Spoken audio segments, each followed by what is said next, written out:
Okay, we are live. Hi, this is William Ramsey. Welcome to William Ramsey Investigates. On today's show, I have a very special guest. His name is Carl Raschke. His last name is spelled Raschke. And he came to my attention. I was looking through some of the research files for Jolyon West that are located at UCLA, and I saw his name pop up. And I had read this book that we're going to talk about, Painted Black, back when I was really at the beginning of really researching Aleister Crowley. This was kind of one of the known books that deals with occultism. So that's kind of going to be the theme. And Professor and author Raschke is going to talk about what it took to write this, and also the critiques, and also his view on the critics of him for writing this book. But there's a lot of information in the book. It's an excellent book. I was reading through it again today. I'm going to go through the back. The full title of the book is Painted Black, From Drug Killings to Heavy Metal, The Alarming True Story of How Satanism is Terrorizing Our Communities, published October 1st, 1990. Carl Raschke is professor of philosophy of religion at the University of Denver and director of its MA program. He is the past chair of the department. He specializes in continental philosophy, political theology, the philosophy of religion, art theory, globalization theory, and the theory of religion. He was chosen university lecturer for 2020-2021. He is an internationally known writer and academic who's authored numerous books and hundreds of articles on topics ranging from postmodernism to popular religion and culture to technology and society. His recent books include Neoliberalism and Political Theology, From Kant to Identity Politics, published 2019, A Postmodern Theology, a Biopic, 2017, Critical Theology, An Agenda for an Age of Global Crisis, 2016, Force of God, Political Theology and the Crisis of Liberal Democracy, 2015. Postmodernism and the Revolution in Religious Theory Toward a Semiotics of the Event, 2012. He is the senior editor for the Journal for Cultural and Religious Theory and senior consulting editor of the New Polis. He's also a director and officer for the White Stone Foundation.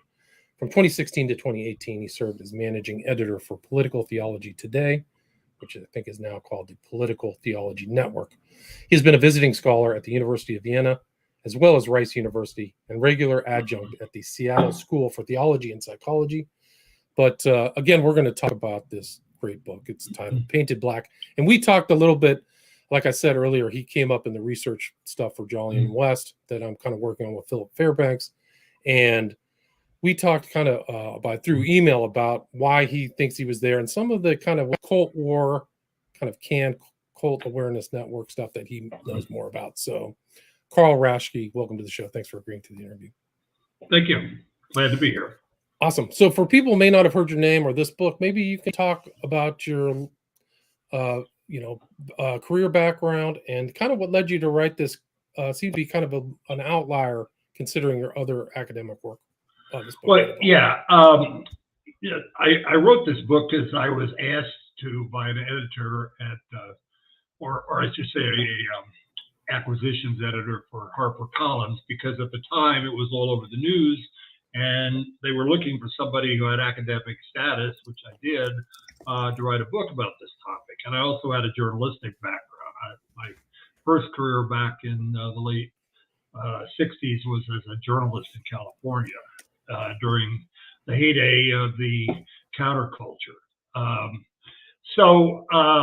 Yeah, that's why it's a little bit of an outlier. It wasn't, and it still isn't what I'm noted for in the academic world. In fact, I would think that most people in the academic world look at it like, well, that's okay. That's kind of like eccentric sort of side trip that he took and what he did. But actually, I had started working in the 70s and 80s in what is now somewhat euphemistically called the new religious movements.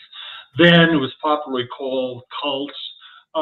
Both those terms are kind of not descriptive of what's really going on. One is kind of too bland, and you might consider it to be, sort of evasive of the deeper issues. The other, cults, I think, is much too strong because it becomes, that's a cult, this is a cult.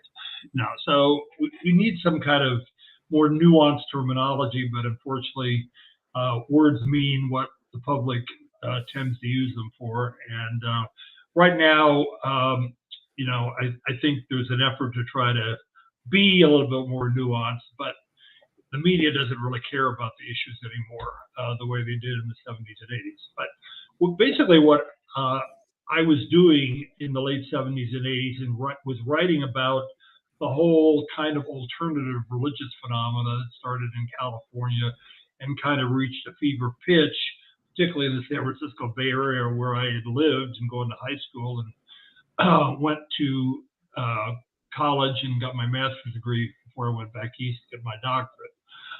And when I got to Colorado, or as we jokingly called it during the time, Cultorado, all of this kind of stuff, like, you know, a storm front, was moving east and was taking over the Rocky Mountain region. And I started teaching at the University of Denver in the early 70s, and virtually half my class was following some kind of guru or some kind of way of, you know, opening your mind to cosmic consciousness, the way it was called, and so forth. And a lot of that, you know, looking back, and I analyzed it in some published articles at the time, was really an effort to try to get off mind-expanding drugs, which had serious side effects and consequences, and was destroying people's minds, if not their bodies. You know, that was the baby boomer generation. The millennials and Gen X today think we're all this kind of conservative, you know, block of people they saw in their parents, but actually that the baby boomers were a lot more radical in their lifestyles than any millennials could have imagined today. So anyway, I was writing about all that and kind of, you know, if you want to just, you know, speak kind of off the cuff craziness of that period. And I thought, well, you know, this is interesting with my journalistic experience and background. You know, I can go out, talk to people, interview, visit certain kind of seances or salons or whatever. I didn't really know much about it, and I hadn't taken much interest, but it was just ubiquitous in Denver at the time. So I became kind of slowly developed as a scholar at it. I became recognized, you know, right around the time I got tenure for the first time in the late 70s. You know, I got recognized that as somebody who can speak authoritatively about this. And then in the mid 80s, there was this whole phenomenon called the New Age movement. And I became the instant authority on the New Age movement. It was funny because just kind of randomly through a series of references, a writer for the New York Times was doing an article on what is the New Age movement. You know, Shirley MacLaine was coming to prominence with her books and also, you know, her movies and so forth. But of course, none of this stuff was really new. It was just a kind of branding and marketing of what had already been going on in the counterculture for the last 15 years. What I discovered in, I think it was 1986, that if you get quoted on the cover of the New York Times, you're everybody's authority for perpetuity. And so all of a sudden I started getting media interviews. I was on virtually every major talk show, including Good Morning America, you know, whatever it was, you know, whatever the latest New Age fashion or cult phenomenon, as it was beginning to be called, came down the pike. I really didn't deal a lot with Satanism. I only kind of discovered Satanism late in the game, and it was through my study of UFO contactees, people who claim to be UFO contactees, that I learned about Satanism. And there was also a guy who I mentioned, I call him Jim Jones, or John Jones, I'm sorry, in the preface painted black, but he was a former drug dealer from Pueblo, Colorado. John Jones was his real name, but he had a very generic name just like that. And he told me all this kind of weird stuff that was going on, which I didn't believe at first, or I was a little skeptical about it. But I always had this habit, you know, of listening to what people have to say and not making snap judgments, even though it may seem really out there on a limb. And lo and behold, through inquiries and using my journalistic tracking skills, I began to find out, well, maybe there is some kind of plausibility to some of this. So that's how I got into the subject of Satanism. And because my already existing notoriety as a cult expert, you know, once I published an article, and it was with a kind of quasi-religious journal. I think it was called a Spiritual Counterfeits Project. They asked me to write about Satanism. I said, sure, I'll give it a try. I don't know much about it as I do know about the New Age movement, but I'll write about it. Well, apparently there was a famous person who was promoting Satanism as his own brand at the time, who got a hold of the article and got really upset. And I had been fed a lot of the information from his ex-girlfriend. Who was known to another academic at the time, who was an anthropologist, who introduced me to her. This is the anthropologist, by the way, that helped break the case with the FBI in the early '80s, the Allen Berg killing. That was where the white supremacist movement, the order, that famous, I don't know if anybody remembers that, it's history, but it was a pretty big thing at the time. So there was a kind of network of, we might call independent public interest researchers out there who all began to contact. And so I would gather their information, I would talk about it. The irony was there were virtually no academic experts that would even touch this stuff. And, I found it, I didn't like all the publicity. It was basically, it was a huge, waste. I wouldn't say it's a waste of time, but it was a huge amount of demands upon my time. And, in those days, we didn't have the internet, we didn't have email, so I'd get all these phone calls at my office. They'd be forwarded to my home phone. I'd get letters in the mail. People would dump whole, gigantic boxes or valises of information, written information about their cases or their kids' cases. And, I just became the sort of intake for all this stuff that was going on nationally because I was in the news, and it fed upon each other. And so, maybe it was the late '80s when I think it was the Night Stalker incident happened, which became national news. Richard Ramirez. Richard Ramirez, and right, Sorry. And he had used the satanic pentagram, and that event, along with the kind of, hyping a lot of this stuff on the media. There was a book by I can't remember her name right now, but it was called Michelle Plaster. That's it. Michelle Remembers, about someone who had been in hypnotic regression and remembered being a victim of these satanic cults. Well, I didn't pay any attention to that, but that got really fed into the news media cycle, and everybody was talking about it. So all of a sudden, there was this interest in Satanism, and I knew a little bit. It was mostly what was going on locally. That article I wrote apparently caused a storm of protest among the people who were either sympathetic to Satanism, who were identified as Satanists in the Bay Area, and they all, began to kind of trash me. They didn't have the internet, they didn't have Wikipedia at the time, but it's like, well, you're defaming us and so forth. So, finally it became kind of a national sensation, and there was a guy I knew, was actually a former student of mine from years ago, who was now working with HarperCollins, and I'm sorry, I'm getting confused. I did have a former student, but it was a professor who was working with HarperCollins, and they were tasked with finding an academic would write a book and explain all this in what they considered to be a responsible manner. So I had a lot of information. I had a lot of, informants and so forth. And I said, well, sure, why not? I'll answer the call. And that's how the book came about.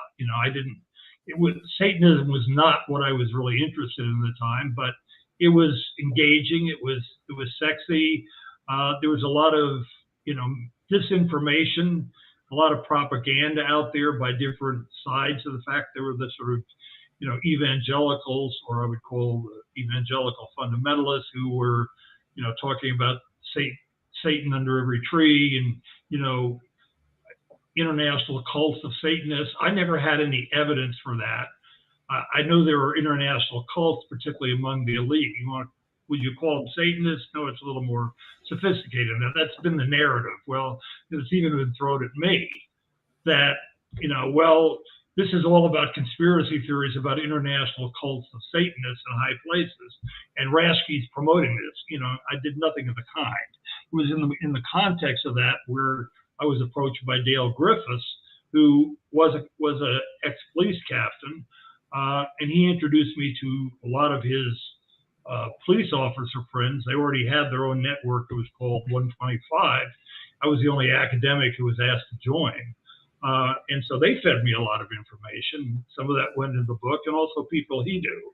And, just sorry to interrupt, but Dale Griffiths unfortunately passed away in 2020, and he had his own kind of library of files. And I talked to Dale Griffiths once I published Abomination about the West Memphis Three, which is a whole nother can of worms. But sadly, he's passed away. But his files, I mean, like you said, pre-internet, he kept voluminous records in it. Right, and right. I know people who've seen his stuff. Sorry. Yeah, and honestly, I never saw all of his files, but he would regularly introduce me to people and pass information, you know, to me and so forth. And he also had a lot of connections in federal law enforcement. You know, sometimes I get calls from them to ask me about that. Now, realizing the FBI at that period was very skeptical of, you know, Satanism, and they had their own, you know, kind of guy who really Lanning report. It's known as a Lanning report.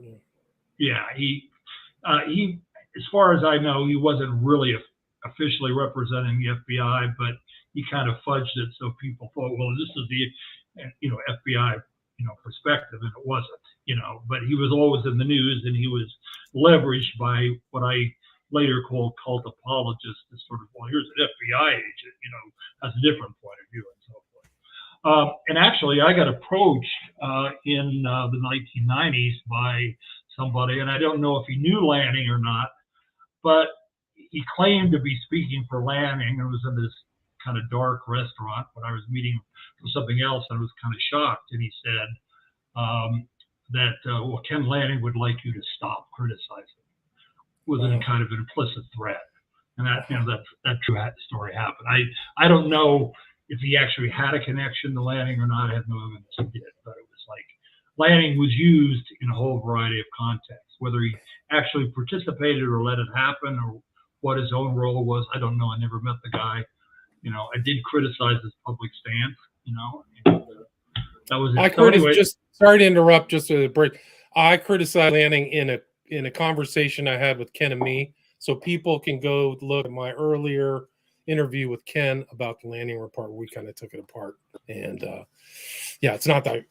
I mean, a lot of it's kind of like people misrepresent what he said, but it's not very well argued, and it's not factually based like your book has. You have one chapter with just tons of occult crime cases. So yeah, a lot of that I got out of local newspapers. You know, I mean, it was an interesting thing that, you know, people would say, you know, the critics, but they didn't know what to deal with it because I had all this factual information, and they would also argue, well, why didn't you have footnotes to it? You know, that's well, because it was trying to be promoted as a trade book, and you don't put footnotes in trade books. I mean, it's as simple as that.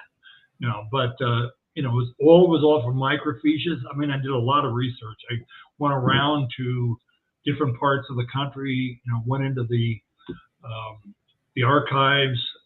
For example, the whole story of what happened at Matamoros in Brownsville, you know, I actually went down to Brownsville, and the guy who did most of the investigative reporting on that story, which never got outside the Brownsville, Texas newspaper, he gave me his whole file on the situation. That's how I was able to write the second chapter on Matamoros, which they came back and says, well, this really wasn't a Satanist cult. Well, you know, I mean, these are just all word games in a lot of ways.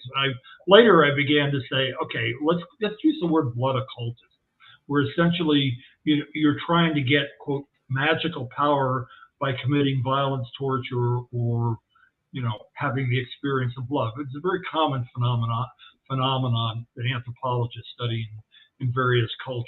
And it was adopted, you know, particularly like people like Ramirez. I mean, and the Night Stalker, and Son of Sam, and all that. Yeah, Constanzo?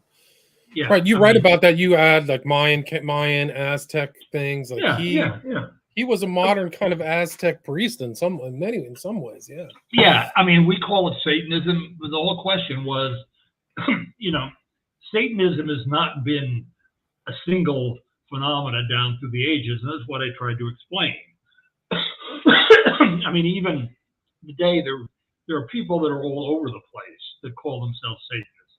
Look like something like the Temple of Set that Michael Aquino started, the Temple of Satan, Lucian Greaves, the Church of Satan that was started by Anton LaVey. I had a very interesting conversation after I wrote the book Painted Black with one of Anton LaVey's children. And it was a very cordial conversation. It was right after an interview. And I actually signed a copy of Painted Black and gave it to her dad because he said he liked the book. It's like, okay, I mean, that's what she told me, and so, the critics always talked about hysteria, and they say I promoted the hysteria. Well, the hysteria was already there, and the cult apologists were as much responsible for the hysteria. First of all, misrepresenting themselves half the time as legitimate academics, and they weren't. They're just people with degrees. They're all bonded together in like this ridiculous organization. It was something I don't even call the scientific study of religion, not the legitimate organizations out there, Society for the Scientific Study of Religion, but it sounded like that. It sounded very authoritative. And that they create these little cartels, and they were masters at getting press. So all of a sudden you had all this kind of hype about the Satanist menace. And by the way, that subtitle, I didn't choose that. The publisher chose that to sell the book. I didn't even know that was on the book until they released it. So I had a more sober subtitle on it. And then of course when the publisher got all the pushback, then they sort of said, we don't, we didn't mean it. We didn't do that, But it's like to this day, I don't think there's been an honest discussion of what really happened during that period. I tried to do one, but it's like it's sort of like what's going on in the Ukraine. You listen to Putin, and it's like it's ridiculous what they say, but some people believe it because it fits their mentality, it fits their narrative. One of the points that I was pushing throughout the book is and a lot of my critics were the time were people on the cultural left. How can these are just abused, misfortunate people, and like the Night Stalker and so forth. And I said, well, there's a strong element of neo-fascism and neo-Nazism. That was, of course, explicit in Anton LaVey's own book. He talks about he talks about the Nazis. There was the werewolf order that his children were involved in. That was celebrating, the fanatics who tried at the very last minute when Allied armies were marching on Berlin to stop them by doing acts of terrorism and so forth. So there was this kind of romanticism, which I call aesthetic terror in the book, So I try to be as nuanced as I can, but then you get these, people like the guy who basically did all that stuff in Wikipedia. There's one guy, I found out who he was. I actually tried to shut him down, and I'm not going to go into that, how I did that. But and to this day, I know his name, and as far as I can tell, he was connected with a satanic organization in the Northeast. Wow, not surprised. Michael Aquino, too, was a full Nazi fetishist. He had Nazi daggers. He went to Wewelsburg Castle, which was the head of the SS under Himmler. He called it the Wewelsburg working. So he was the full thing, and he killed himself a couple of years ago. So I did a whole show about that, too. He killed himself. I didn't know that. Yeah, I didn't never know how he died. Yeah, somebody, an intrepid researcher got his death certificate, and he, in San Francisco, he put a gun to his head. So, but it is interesting. A lot of these guys, like I know some of the names of the critiques on your Wikipedia page. This Wouter Hanegraaff is an academic of the occult in Europe.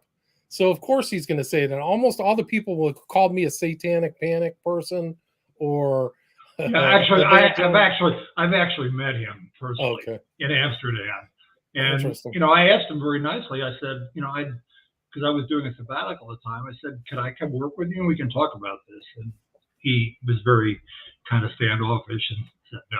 So. But there are academics in Europe that are full-time occultists. Marco Pazzi, some of these other characters, when I was researching Crowley, that's their life is that it's really fascinating. Well, yeah, and that's the whole thing about religious studies as a field, that you have people that are more than kind of observers; they're participant observers, and a lot of them have gone over to the side of what they're studying. For example, a lot of people don't know about how the whole field was dominated by huge amounts of what we might call monetary influence of people in religious studies back in the 80s and 90s, particularly the Unification Church, which wasn't technically a satanic cult, but we know about the Sun Myung Moon. He was into sex magic and so forth. And, there was also a study that was, well, it wasn't a study, it was a congressional report back in the late 70s.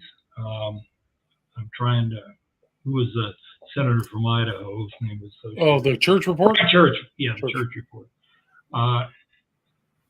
Or did that have to do with the Kennedy assassination? I think that was it was the church. Was it HUAC? I don't remember. But the church thing was they were looking into the CIA, if I remember correctly. Yeah, well, and this was on the Korean CIA and its connection to the Unification Church and how the two were intertwined. The one thing that I have known, and nothing's ever been written about it because you can't get the documentation. You can find stuff in old CIA files if you know where to look that kind of hints at it. And that is that, basically looking back now, I say that a lot of the so-called cult wars was simply an information war, trying to find people who could be bought, and many people were bought, or at least they were said, just like the tobacco company was. I mean, academics are notorious for, being bought. I hate to say that, but it's true, on all sides.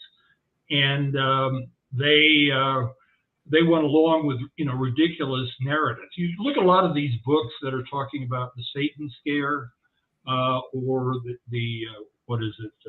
Satanic Panic. They love that. Satanic Panic. But if you actually look at those books, there's no evidence they write. They're just all quoting each other. So there's no original source of actual data. They've just got this kind of narrative, this theory, which people like Lanning would regularly spout. What they do is they play the authority card, which a lot of it they they basically invent their own credentials because let's look at it. I mean, if media is untrustworthy now, in those days it wasn't so much that media was unscrupulous. It's like people didn't know what they were talking about. That's one reason I got interviewed so much on the New Age movement by media coming out the wazoo. It's like, well, I saw you must be the authority because I saw you quoted somewhere else, blah, blah, blah. And I knew how to talk to the media. I would talk to them. I'd explain it in detail, and they'd swoon and say, oh, that's wonderful. That's great. And so, they also have publicity agents. And so these groups had their own publicity agents, and they were very, very effective, because the media up until about that time that book came out in 1990, and the paperback came out in 1991, was all buying into the Satanic Panic. It wasn't academics, it wasn't police officers, social workers who built it up. It was the media built it up. And then all of a sudden, just like at a dime, just like the weather in Kansas, everything turned, and it all became delusion. Right. You mentioned he got disconnected for a second, but he mentioned Carl mentioned like the propaganda that's used against the reality of in my opinion, of satanic influence crime, which I think is pretty obvious.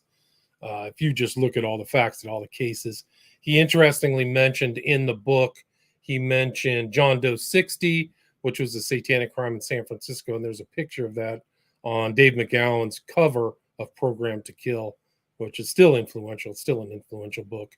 But Carl goes into appeal to authority, inversion of the subject, pseudo distinction, thought stopping cliches, genetic fallacy. Really interesting. Like, so much in this book is like many of the people that I've talked to. I've done interviews with Dave McGowan on Ed Opperman Report. You can go listen to those. We talk about the West Memphis Three, but he mentioned Michael Hoffman, who I interviewed about his new book, Twilight Language. So he's mentioned in Painted Black. So it's really kind of a timestamp.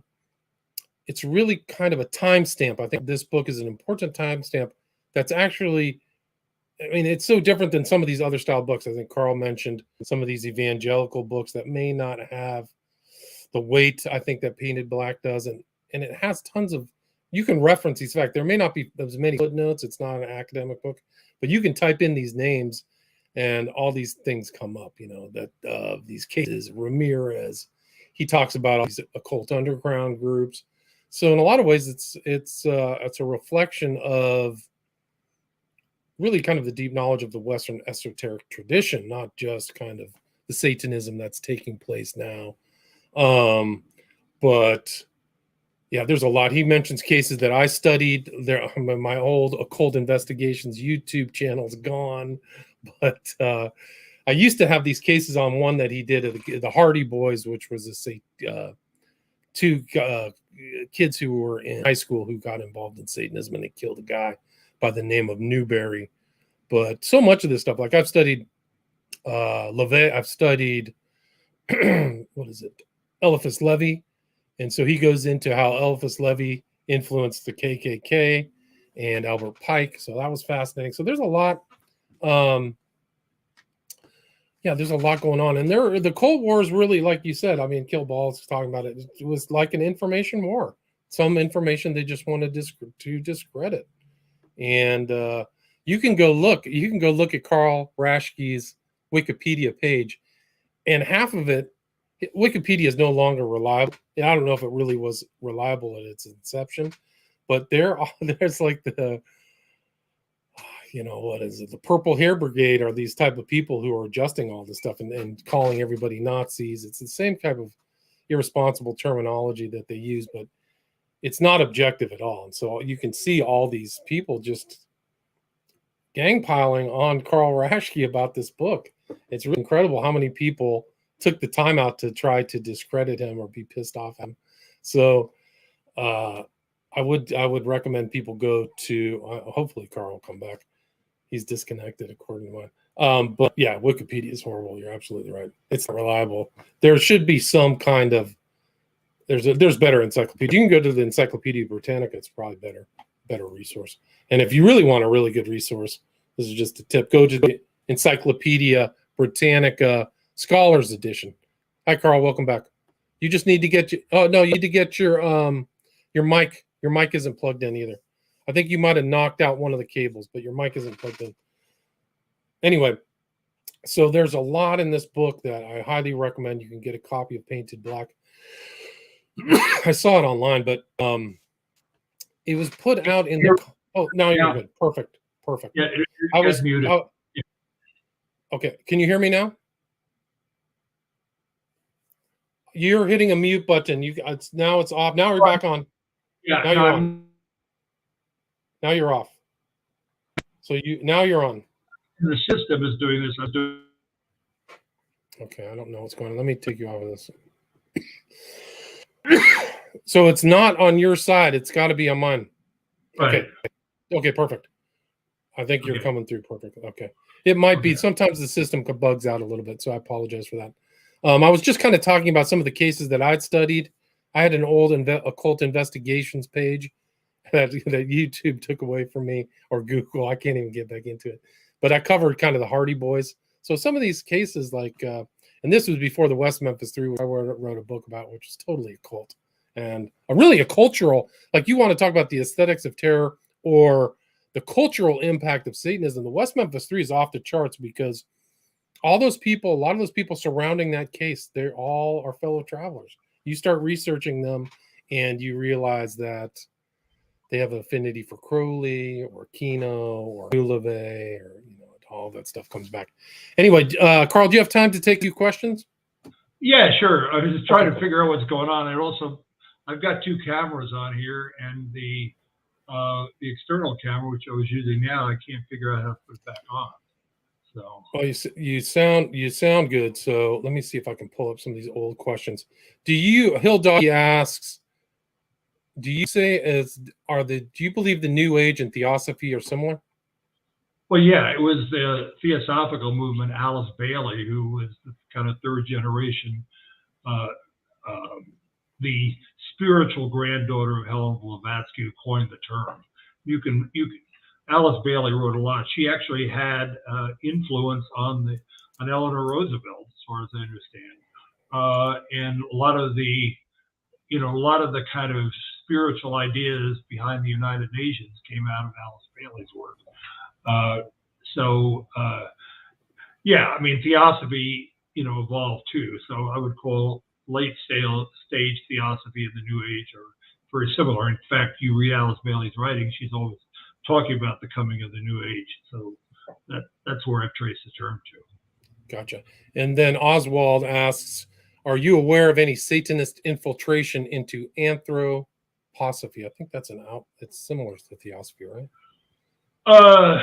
Yes. In fact, there was a case in Denver back in the early 90s where some Satanist-oriented skinheads killed some cops. It was all in the news. I was actually quoted in Time magazine. I think it was, I don't remember what year it was. It was the early 90s, 92, 93. It might have been as late as 1994.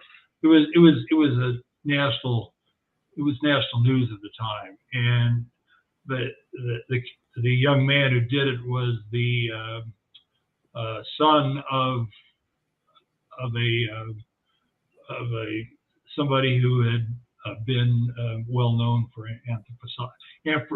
anthroposophical forms of education. Yeah, that's a tough question. Let's see. What are Carl's thoughts on the human potential movement and its impact? From Joker 37. Well, it had a tremendous impact now. I mean, it's been its course, its history. It was the New Age movement was this kind of catch-all term for everything that we would call, essentially 60s countercultural new thought. It was just a kind of grab bag. And of course, you had Maslow, you had Esalen. So, the movement itself is pretty much expired. Things like Esalen are there. The institutionalization, or what Max Weber called the routinization of charisma, is everywhere. I mean, it had a huge impact on culture, and we don't realize how much of an impact it did. It basically changed the whole orientation, and a lot of the kind of globalistic anti-American thinking. It wasn't consciously anti-American. It was just like, well, nation states don't matter. It's all about this spiritual, mystical idea of one world and one humanity. That was that was Alice Bailey's vision. I mean, that's why the United Nations, its formation, had a lot of this. I mean, you go, excuse me, there's a chapel in New York at the UN that was basically, and it's still there. It was built by Bailey's disciples. Is it St. John's? Is that the St. John's Chapel? Is that right? I can't remember the name of it. Okay. Or there's definitely a chapel inside the UN building with the block of Saturn or whatever. Yeah. Another question is, do you have any run-ins with targeted individuals? I don't know what that is. I don't know what that means. Yeah, I don't know. Let's see.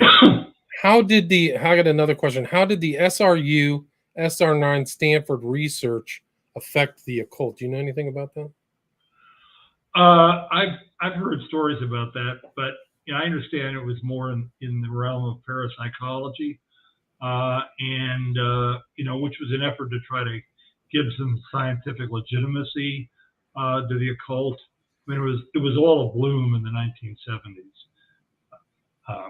but I've never pursued looking into it in detail. Gotcha. Let's see. think there was another one. There it is. Do you think that cult techniques are, in general, are being used by politicians on the left and right today? I guess Oswald's asking that. Well, it depends what you mean by cult techniques. I mean, let's look at it this way.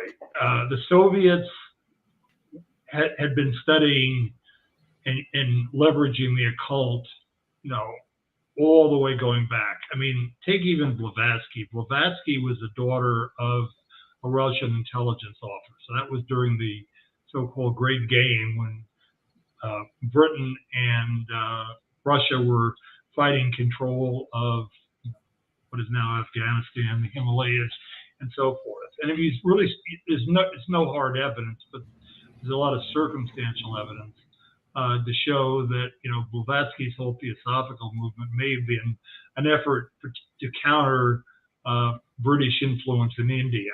And it's well known that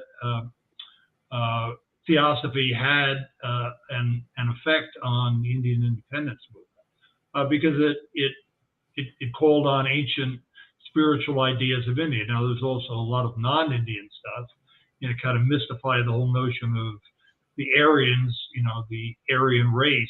I mean, that's where Hitler got the idea of the Aryan race. He got it from theosophy. So, intelligence, communities have always been tied in with the occult in different ways, but it's not, again, you want to avoid conspiratorial thinking by saying there's just kind of hard connections there. I mean, we all are influenced by religious ideas, and the occult or the esoteric, which is the more academic way of talking about it, is in effect, one of the main forms of human motivation. In this age where we think social sciences can explain behavior to the correlation of data, we forget it. It's people's most passionate worldview, what they think is ultimate reality, that gets them to do the weird things. Look how we've totally underestimated Putin. Thinking, well, he was just this kind of sly, sort of calculating chess player. And now we say, we're looking at the horrors and the atrocities. He was very much influenced by the Eurasian myth that was promoted by the philosophy of Alexander Dugin, which is based on a kind of specious, romanticized, somewhat weird reading of ancient Russian Orthodoxy and the formation of the Russian state during the Kievan period. I mean, people are motivated by this, and we avoid looking at these strange ideas at our own peril. I can tell you that all intelligence operations understand the power of religion or the power of esoteric beliefs. The drug cartels, which I wrote about in Painted Black. In fact, somebody asked me once in 1990, 1991, can you basically tell me what is the relationship between Satanism, Palo Mayumbe, this kind of eclectic stuff that somebody like Constanza was using? I said, well, it's basically a kind of like a training program for mules and people who want to maintain loyalty. Later, some of the cartels started shifting to John Eldridge. That's documented. A former colleague of me wrote an article about that. Religion matters. And we live in this age where people think religion is a matter of choice, and I'm secular, I'm an atheist. I understand it. Well, the fact of the matter is, people who do things that seem strange or outrageous, or we would call evil, or even the ultimate good, have very strong, deeply structured beliefs about the world, which causes superhuman behavior of some sort. And that's where the occult appeals to. It gives people who feel like they're nobody a sense of power. It even did the same thing for Adolf Hitler, years ago. Right. No, it's a great point. I mean, these are motivations that play out in the real world, and I think that Lanning ignores a lot of that stuff. That these motivations are there, and I think that a lot of the satanic panic people do not acknowledge that either. Yeah, well, that whole idea is just a propaganda term. I mean, there was no satanic panic. The way the discourse is structured about that, and actually, that a lot of that comes out of some of Lanning's writings, where he talks about where you have all these professionals who've been bought into this fraud. It's like, I knew a lot of these police officers, at the time, and I still know a lot of them. I mean, interesting thing, the FBI now takes Satanism seriously. They have to be very careful because, they can't investigate or prosecute somebody simply for their beliefs. But I made that point over and over again when I was interviewed back in the 90s. Now they understand the kind of motivational factor, particularly since 9/11. When we looked at this kind of strange extremist form of Islam and then ISIS. I mean, all religions have their own potential for extremists. So it's not the case historically, and I am a scholar of religion. It's not the case that religion automatically, creates extremism, particularly people to do violence, but it's very much there. It's part of the very topography of human history because it's a strong motivational force. And, if you're trying to basically have an effect on a culture from outside, if you're trying to engage in active measures, if you're an intelligence community, you're going to try to find ways to manipulate people's religious predilections or religious beliefs, or even give them new kind of experiences, or, to sort of promote this that will change their behavior. And, it goes all the way back to the 19th century and probably before. We just don't have the hard data. And the real problem is now, even when the data is presented, this is what was amazing to me when I wrote Painted Black. I mean, it's full of data. And, there was this massive campaign to make it look like it was just some kind of paranoid conspiracy writing. When it's filled with data that comes from various kind of professional sources, authorized professional sources, including journalistic sources, credible journalistic sources. And people will say, well, that authority says it's, I shouldn't take it seriously. People still do that today. People believe what they want to believe until something actually affects them directly, and then they change their mind. Right. And that's Michael Aquino's death certificate. You can barely read it, but it says contact, gunshot wound to the head. I think the date is, he was 72, and I think it was 2021 or 2020. I can't see the date. Does it say suicide on there? It says his address was 2400 Leavenworth Street, San Francisco. You grew up in that area, so he was on Leavenworth. I think he was close to Nob Hill. I didn't grow up there. No. Oh, I should be looking here. Disposition date 9/10/2019. So he died in 2019. Yeah, I knew he died, but I don't know. Interesting. So anyway, is there anything you'd like to add? Anything I missed before we wrap up the discussion about this book?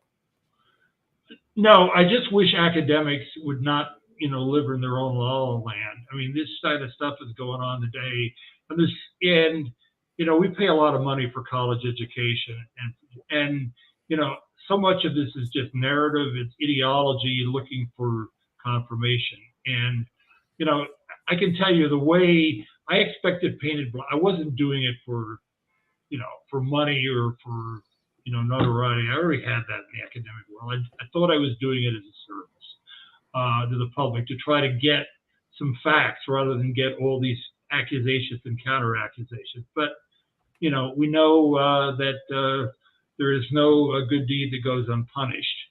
And in fact, people wanted the book all the time. The book's not out of print because it didn't sell. It's out of print because the publisher basically caved to all the criticism. They didn't reprint it. People really want to read this book. They need to be put pressure on HarperCollins because that's why people will look. They'll go out there. Oh, I found a copy of this, in some used bookstore.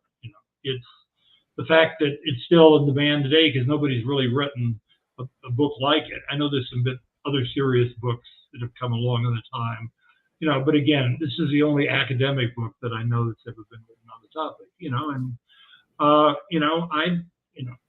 don't regret it. I'm just kind of amazed of how, how the book got treated, and which tells me it was a very dangerous book.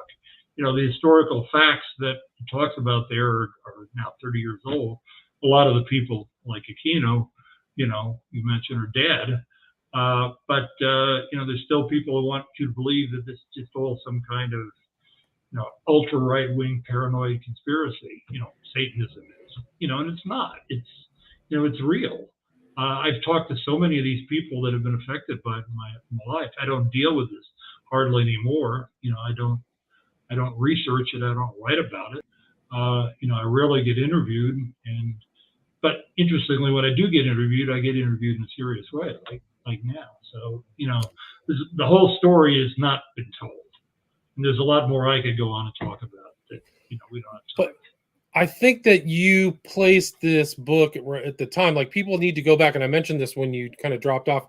It really has stood the test of time because of its, focus on facts and real stories. So I do recommend people go back and look at this, because it's not just about current Satanism. Your book goes all the way back through the Western esoteric tradition to the present. So you have to see all of that in context. And too, you mentioned a lot of others. I mean, your knowledge, very knowledgeable about. Yeah, and I would say there are differences when you start interpreting the historical background.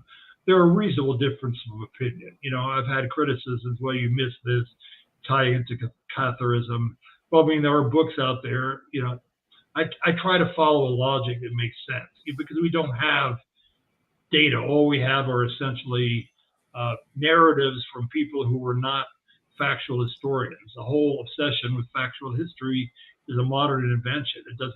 You don't even see it before the 17th century. So there's no way of knowing exactly what really happened. But, there are also very educated guesses to try to find themes and patterns. And that's what I tried to do.